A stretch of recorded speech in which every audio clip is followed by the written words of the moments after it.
IIT జేఈలో మంచి rank రానటువంటి విద్యార్థులకు బెస్ట్ ఆప్షన్ సిఎస్ఈఎంఏ కోర్సులు అడ్మిషన్స్ జరుగుతున్నవి. నమస్తే రమ్మగారు. నమస్తే జయ. ఏదైనా ఒక మంచి కథ చెప్పండి. సన్మార్గ కథలని కొన్ని కథలు ఉన్నాయి జయ, పుస్తకాలు. అందులో నుంచి ఒక కథ చెప్తాం. దైవానుగ్రహం. పూర్వం ఒక సాధువు ఒక ఆయన ఒక పర్వతాగ్రం మీద తపస్సు చేసుకుంటూ ఉండేవాడు. ఆయనకి పెద్ద జీవితం మీద ఆసక్తి లేదు, ఏం లేదు, సంసారం ఎప్పుడో త్యజించేసాడు. చాలా కాలం ఆయన ఎంతో తపస్సు తపస్సు తపస్సు తపస్సు అంతే. ఎవ్వరూ లేరు ఆ కొండ మీద, ఆయన ఒక్కరే ఉండేవారు. దిగి కిందకి కొంచెం ఒక పక్కకి దిగి అక్కడ ఏదో కోనేరు ఉంటే అక్కడ స్నానం చేసేవారు. స్నానం సంధ్యావందనాదులు అక్కడ ముగించుకొని ఏదో అగ్నికార్యం చేసుకుని తపస్సు చేసుకునేవారు. ఏదైనా దొరికితే తినేవారు. తపస్సే ఆహారంగా కూడా ఉండేవారు. అయితే ఏమైందట, ఒకనాడు ఐశ్వర్యానికి అధిష్టాన దేవత అయిన అమ్మవారు అతనికి ప్రత్యక్షమైంది. ఈ సాధువుకి ప్రత్యక్షమై, నాయనా, నీ కర్మ పరిపక్వత చెందింది, నీతో కొంతకాలం నేను ఉండాలి, నా అనుగ్రహాలతో ఉండాలి నీకు, నిన్ను అనుగ్రహించడానికి వచ్చానని చెప్పింది. నేను అన్నాడమ్మా, నువ్వు సంపదలకు అధిష్టాన దేవతవి, నాకెందుకమ్మా సంపద, నేనేం చేసుకుంటాను? నీ సంపద కోసం, నీ అనుగ్రహం కోసం అగచాట్లు పడుతున్న వాళ్ళు బోళ్ళెంతమంది ఉన్నారు, పరితపించిపోయేవాళ్ళు. అడుగులకు మడుగులెత్తడానికి ఎంతోమంది ఉన్నారమ్మా, వాళ్ళల్లో ఎవరినైనా ఒకళ్ళని ఉద్ధరించు, నాకు అక్కర్లేదు అన్నాడు. అంటే ఆవిడ ఒప్పుకోవాలి. కాదు నాయన, కర్మకి నువ్వు బద్ధుడివే, నేను బద్ధురాలనే. నేను కూడా ఇప్పుడు నిన్ను అనుగ్రహించవలసిన సమయం ఇది, నేను అనుగ్రహించి తీరాలి, దీంట్లో నుంచి నేను కూడా తప్పుకోలేను.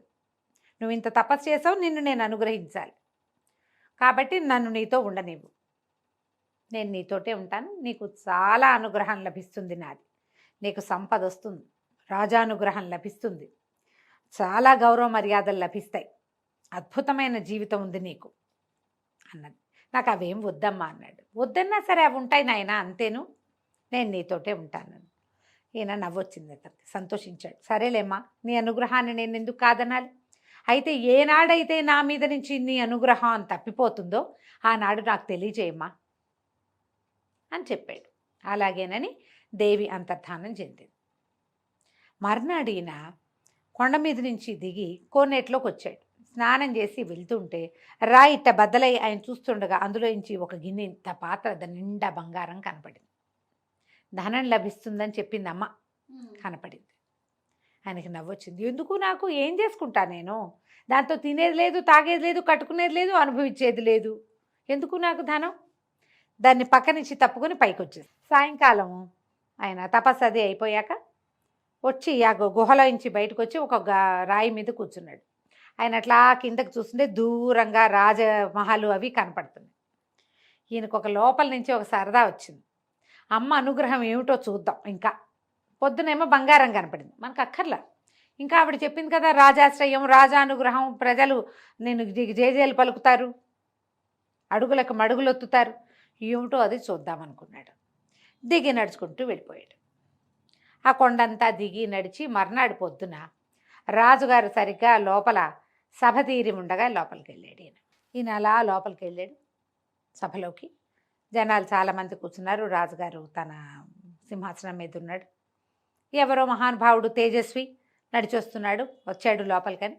ఆయన దిగి వంగిట్ట నమస్కారం చేశాడు. ఈయనకు ఒక గొప్ప సరదా వచ్చింది. రాజాశ్రయం ఎలా వస్తుందో చూద్దామని కాలెత్తి రాజుగారి కిరీటాన్ని ఒక్క తన్నుదన్నాడు. తలొంచి నమస్కరిస్తున్న రాజుని ఇట ఇట అనాలి, అంతే కదా. కాలుతో తన్నాడు. ఈ కిరీటం ఎగిరి అవతల పడింది. ప్రజలు హాహాకారాలు చేశారు, సైనికులు కత్తులు దూశారు, మంత్రులు వాళ్ళు అన్నారు, కొంతమంది ఉద్రేకపడ్డారు. ఇలాగే కదా జరుగుతుంది. అయితే దేవి అమ్మవారి ఈయన వెంటుంది. ఆమె మరి అనుగ్రహం ఉంటుందని చెప్పిందిగా. సరే, ఇతన్ను తన అనుగ్రహాన్ని పరీక్షిస్తున్నాడని ఆవిడకు కూడా తెలుసు. దేవి ఎట్లా అనుగ్రహించిందంటే, ఆ పక్కకి పడిపోయిన చూడు కిరీటం, అందులో నుంచి బుస్సుమంటూ ఒక తాచుపాము పిల్ల బయటకు వచ్చింది. ప్రజలు మళ్ళీ హాహాకారాలు చేశారు. అయ్య బాబోయ్, రాజుగారు ఆ కిరీటం రాత్రి పక్కన పెట్టి పడుకుంటాడు, ఈ తాచుపిల్ల ఎప్పుడో అందులో చేరింది, ఈయన చూసుకోకుండా పొద్దున్నే ఈయన ఎత్తిమీద పెట్టేశారు చెలికెత్తలెవరో, వాళ్లే కదా దాసులు పెడతారు. సరిగ్గా వేళకొచ్చి మహానుభావుడు సన్యాసి ఈయన కాపాడాడు. ఓహో ఓహో అన్నారు. పాము పిల్లని చంపేశారు. మళ్ళీ కిరీటాన్ని పట్టుకొచ్చి సాధువు గారి చేతిలో పెట్టి మీ తమరే అలంకరించండి మహానుభావ అన్నారు. ఈయనే మళ్ళీ నెత్తి మీద పెట్టాడు. ఓహో అన్నారు. ఇక రాజు ఎంత సంతోషించాడు, ఎంత ఆనందించాడు. ఆ ఒక్క క్షణంలో ఎన్ని భావాలు ముప్పిరిగొన్నాయి ఇక్కడున్న జనం అందరికీ. అన్నీ కలిసి రాజుగారికి ఎంతో ప్రీతిపాత్రమైన వాడిగా అయిపోయాడు సాధువు. ఇక తమతో మాతో ఉండని బతిమిలాడుకున్నారు. ఒక పెద్ద భవనం కేటాయించారు, దానికి ఒక పెద్ద పక్కనే తోట, అందులో పెద్ద కొలను. మాతో ఉండండి అని బతిమిలాడి కొద్ది రోజులు ఉంచుకున్నారు. ఈయన ఏం చేశాడు, కొన్నాళ్ళు గడిచాక దేవి అనుగ్రహం కనపడుతోంది. అడుగులకు మడుగులు ఒత్తుతున్నారు. ఏ దేవాలయానికి వెళ్ళి ఆయన నడిచి వెళ్తే జనం అంతా తాగిలి పడిపోతున్నారు. రాజును కాపాడాడు మహానుభావుడు. కొండ మీద ఉన్న ఆయనకి రాజుగారి నెత్తి మీద ఉన్న కిరీటంలో తాచుపాము పిల్ల ఉందని తెలిసిందంటే సామాన్యమా మరి? అదే కదా కదా. అయితే ఏమైంది, ఈయన చూడగా ఒక రోజు రాత్రి ఆయనకి ఏమనిపించింది, అసలు దేవి అనుగ్రహం ఇంకా ఎంత ఉందో చూద్దాం. అర్ధరాత్రి వేళ ఆయన తన భవనం విడిచిపెట్టి రాజుగారి అంతఃపురం లోపలికి వెళ్ళిపోయాడు. రాజు రాణి పక్కపక్కనే శయనించి ఉన్నారు. ఈయన వెళ్ళి ఆ పడుకున్న రాణిని రాజుగారిని చెంపలు వాయగొట్టేశాడు. రాజు రాణి నిర్ఘాంతపోయారు. వాళ్ళిద్దరిని రెక్కలు పుచ్చుకుని ఈడ్చుకొచ్చేసాడు బయటికి. తీసుకొచ్చి బయట పారేశాడు.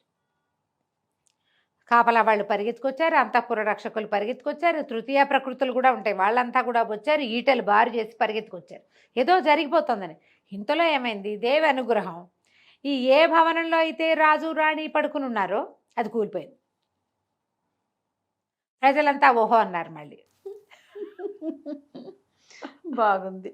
ప్రజలంతా అసలు మామూలుగా కాదు. రాజు రాణి ఇద్దరినీ కాపాడాడు. 2 సార్లు రాజుగారి ప్రాణాలు కాపాడాడు ఆయన. అందరూ అక్కడి నుంచి ఆ భవనం పడిపోయింది, దాన్ని ఎత్తారు. అవన్నీ ఈయన్ని మళ్ళీ ఇంకో ఓహో అన్నారు. ఇంకా కొంతకాలం ఉంచుకున్నారు.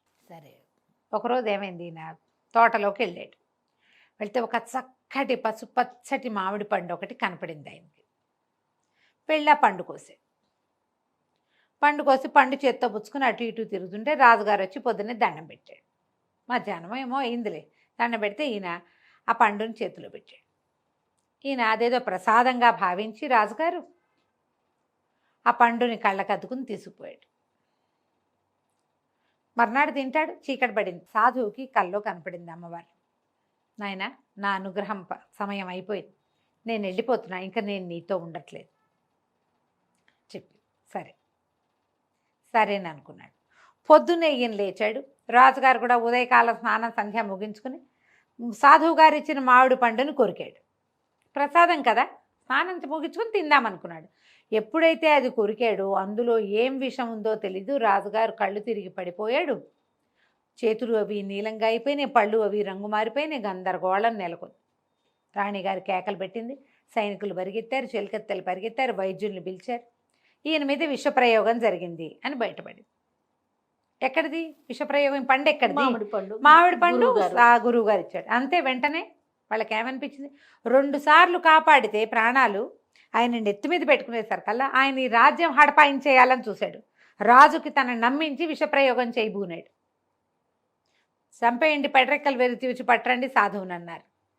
కానీ రాజు వారించాడు, వద్దు ఆయన ఇక్కడి నుంచి పంపించేయండి అనగానే పరిగెత్తుకుంటూ సైనికులందరూ వెళ్ళి సాధువు గారిని చేతులు పుచ్చుకుని బయటికి తీసుకొచ్చేశారు.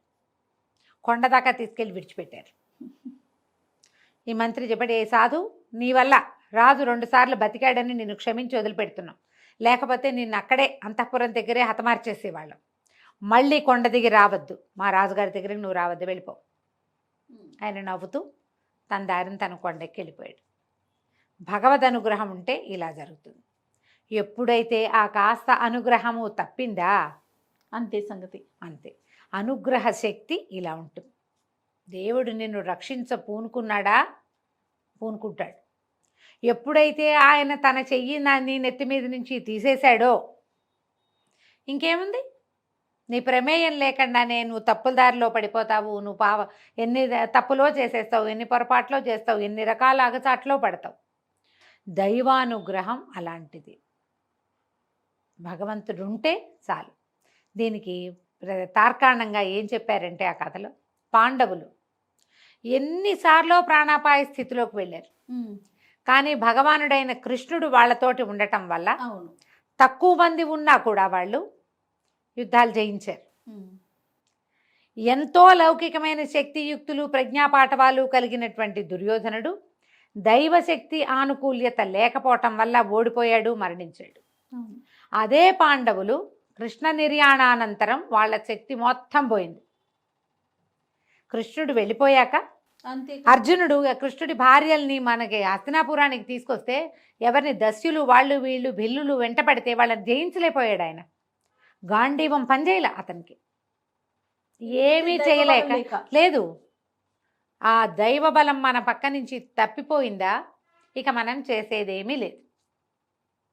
కాబట్టి దైవ బలాన్ని పెంచుకోవాలి. దీనికి చేయవలసిందేమిటి? ప్రార్థన, సహాయం 2. తప్పకుండా రమణ. నమస్తే. నమస్తే.